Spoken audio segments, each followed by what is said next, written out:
Hello everyone, welcome back to my another mini blog. এই বছর হোলির সময় আমরা গিয়েছিলাম পুরুলিয়াতে প্রোগ্রাম করতে।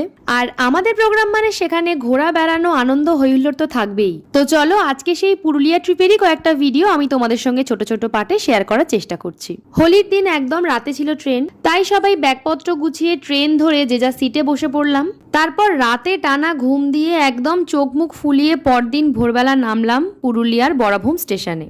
স্টেশনে নামার পর সেখান থেকে গাড়ি করে সমস্ত লাগেজপত্র গুছিয়ে নিয়ে আমরা আবারও রওনা দিলাম আমাদের গন্তব্যের উদ্দেশ্যে। স্টেশন থেকে আমাদের গন্তব্যে পৌঁছাতে অনেকখানি রাস্তায় যেতে হয়েছে, কিন্তু সে রাস্তায় যে মনোরম দৃশ্য আমরা দেখেছি তা আমাদের সবারই মন ভালো করে দিয়েছে। যতদূর পর্যন্ত চোখ যাচ্ছে শুধু পলাশ ফুল আর পলাশ ফুল। যাই হোক, তারপর প্রাকৃতিক সৌন্দর্য উপভোগ করতে করতে আমরা অবশেষে পৌঁছালাম আমাদের গন্তব্য আরণ্যক হোমস্টেতে।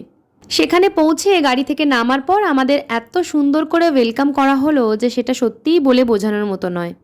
প্রত্যেককে এরকম একটা হলুদ রঙের গামছা গলায় পরিয়ে ওনারা ওয়েলকাম জানিয়েছেন, যেটা আমার ভীষণ ভালো লেগেছে। তারপর আমরা রুমে গিয়ে ফ্রেশ হয়ে সোজা চলে গিয়েছিলাম ব্রেকফাস্ট করতে।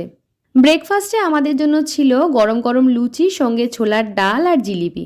তারপর খাওয়া দাওয়া শেষ করে আমরা চলে গিয়েছিলাম আশপাশটা একটু ঘুরে দেখার জন্য, যেহেতু ওখানেই আমাদের প্রোগ্রামটা হওয়ার কথা ছিল। তাই আজকের জন্য এটুকুই। ভ্লগের পরের পার্টটা নিয়ে দেখা হচ্ছে তোমাদের সঙ্গে খুব তাড়াতাড়ি। টাটা।